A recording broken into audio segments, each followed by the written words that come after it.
over the years of writing about Appalachia, I've collected lots of books, mostly reference books when you're in relation to thinking about language and things like that. Of course, a lot of nonfiction books about the area, just the people of Appalachia, detailing where they come from, why they say the things they do, what their typical lives are like.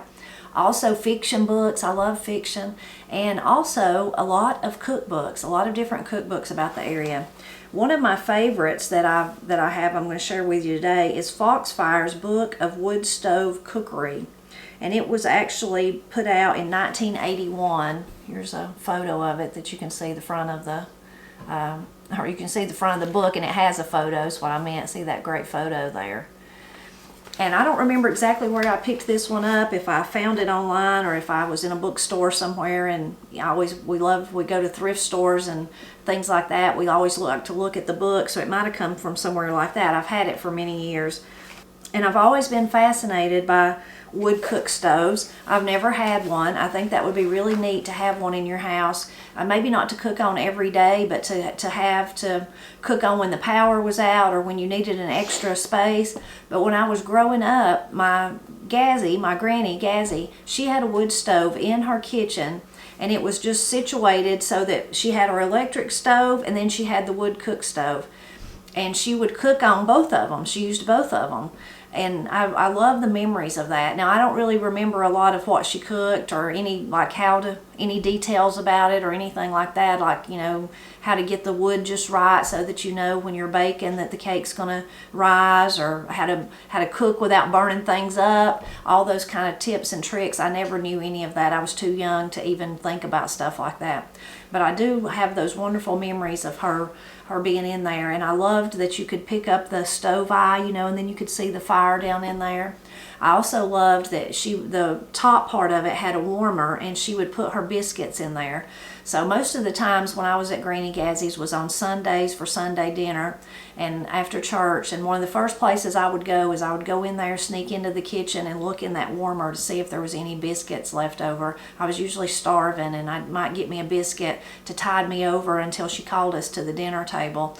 So just wonderful, wonderful memories, and that's one of the reasons I really love this little book. It's done very well because it has lots of recipes, all kind of tailored to what they used, because all these recipes were cooked on a wood stove. So tailored to that, but it's got a lot of different information in it, like building a fire, cooking on a wood stove, pots and pans you should use, and then a lot of kind of heartwarming stories. It's also got some photos of the people that they interviewed for the when they made the little cookbook. It's even got menus that they suggest that they would have ate for a typical, whether it was dinner, breakfast, or supper, or maybe something special. So it's really, really an interesting little book. I'm going to share one recipe with you today that I've cooked. I've cooked several of them over the years, but this is one that we like, and it's really, really simple. It's one of the easiest ones, and I like it too. In the cookbook, they share who actually contributed it. In other words, from all the wonderful people that they interviewed. And you can even go back and see. So I'm going to go back and show you this one. This was Ruth Holcomb. That's the one I'm going to share today. It says, "It's not as much trouble to cook on a gas stove because you don't have to get the wood, but I love beans cooked on a wood stove in an iron pot." And there's a picture of Ruth. Really nice looking lady. I wish I could have known her. So we're going to cook her. We're going to make her recipe today, one of them. I'm going to go over some other ones before I actually tell you that one. After I decided I was going to do this video, I thought, I wonder what other recipes she's got in here. Well, she's got a lot of recipes that they've attributed to her. And I'm sure lots of different people made them. It's not like she invented them, but it's just like what she submitted. But I thought this one was really interesting. I've never tried it. So it's a tomato pie. I've had tomato pies that are savory, like with cheeses and onions and stuff, and I really like those. But this one is 1 quart canned tomatoes, 1 teacup of milk, ½ cup sugar. Pour tomatoes into a pan that can be placed in oven. Add salt to taste.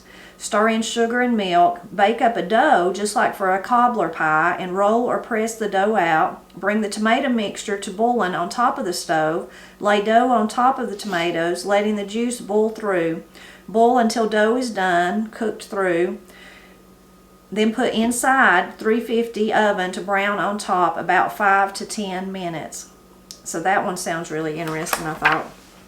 And then there was another one that I've not made, but I've heard people talk about several times over the years. A lot of people have asked me if I've ever had this or made it, and I've not, but I want to try it. And I've always wanted to try it, but this reminds me that I really need to.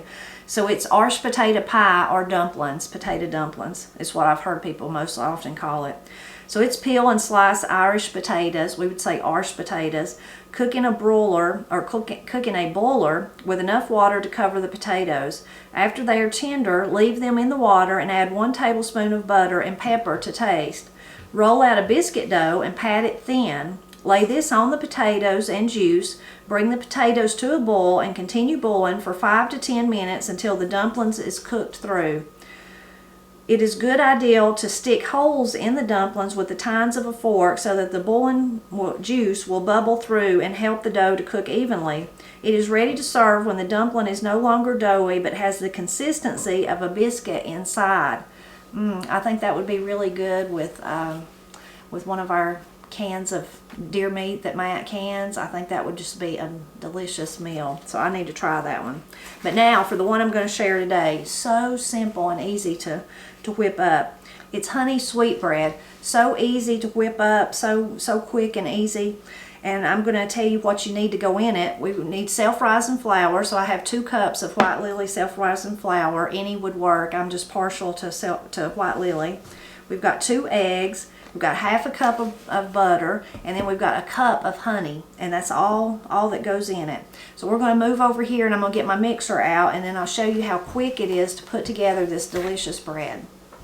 Okay, so I've got my eggs and my butter in here, and I've already started creaming it, so I'm going to cream it a little bit more, and then we'll be ready for the next step.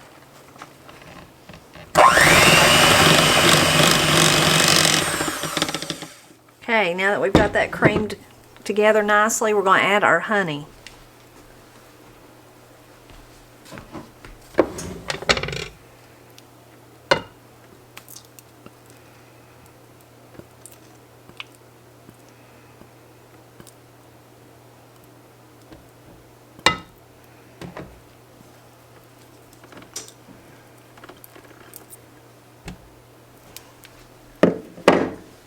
Okay, we're going to mix that in.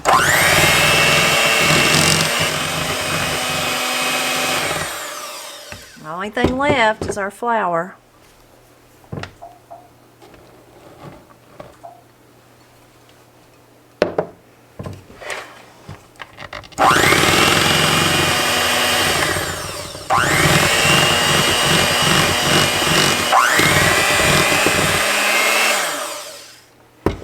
If you add a little bit of flour at a time, you won't create a dust cloud like I did. Okay, now we're ready to put it into the pan and put it in the oven. So now I'm ready to put it in my pan. I did grease the pan. I don't remember if I said that at the beginning or not, and I just used Crisco. You could use whatever you prefer. And I'm going to put my batter in, and we're going to bake it at 350. Now the cookbook, because it was for a wood stove, gives different times, but I've found about 45 minutes works in my oven. Yours may be slightly warmer or slightly cooler, so you'll just need to pay attention to that.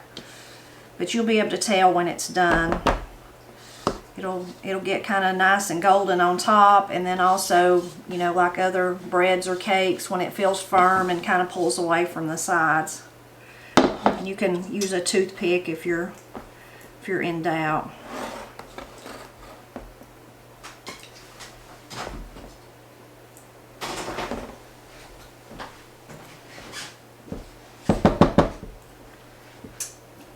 Okay. Once it's done, we'll let it cool a little bit, and then we'll cut a piece and show you how it turns out. Okay, the honey bread's been out of the oven for about, I don't know, 20 minutes or so, cooled down some. This is a bread, it's one of those old-fashioned recipes that kind of sinks down in the middle, but it still tastes so good. So don't worry about that. I'm going to cut a little piece. It's so moist and soft on the inside, and that's probably why it does have a tendency to sink down in the middle. but because of that honey, I'm going to cut the second piece, and so I don't have to have the end piece.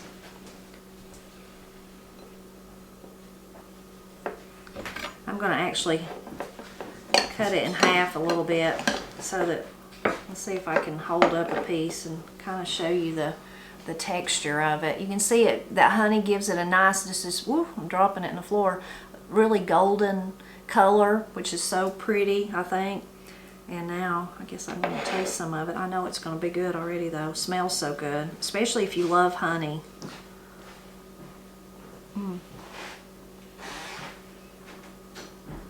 Not overly sweet, because all it has in it is the honey.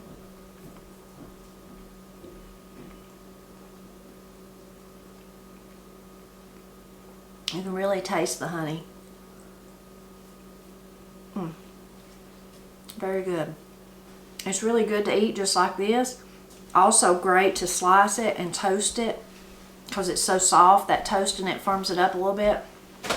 And then put a little bit of butter or a little bit of cream cheese if you've got some softened cream cheese. And that makes a really good breakfast.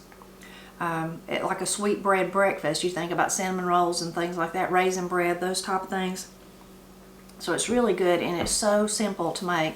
Now I have another honey bread recipe that I really like, and I've done a video about it. It's honey nut bread. I'll link to it so you can go see it. It's different than this one. It ends up being much firmer. It's a much firmer one and more dense kind of than this soft fluffy. This is more of a soft fluffy bread, but both are really good. Both of them are really good. And I hope you enjoyed learning about this one. Really fascinating to think about, you know, the ladies, like, let's see if we can find her picture again, what I did with it.